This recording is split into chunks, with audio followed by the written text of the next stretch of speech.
Shalom, amados hermanos por Dios. El verdadero evangelio hecho en Sion cree en los milagros, señales, maravillas, sueños, mensajes y en los profetas. Jesús está anunciando que viene muy pronto. En las redes se ve a una mujer con mala cara cuando está a punto de irse. Ese es el problema. La mayoría de las personas se ve sorprendida ante la llegada de su hora y no está enfocada en Yeshua. No está santificada y muchos se van a perder.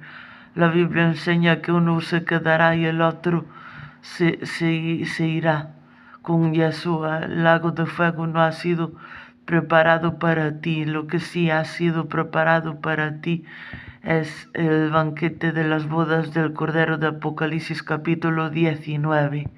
En Juan capítulo 14 versos 2 y 3 dice: en la casa de mi Padre hay muchas moradas.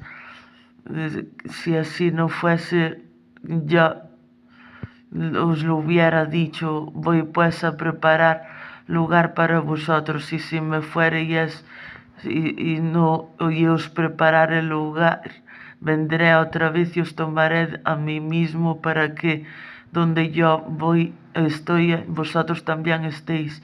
Sin embargo, en el cielo no vamos a dormir, porque no habrá noche.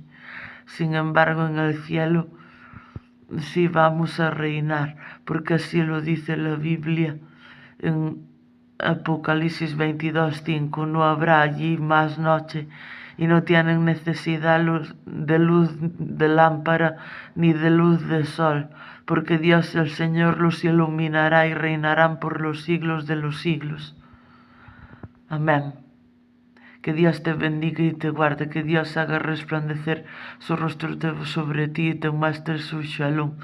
No consultes a otros, consulta solo a Dios.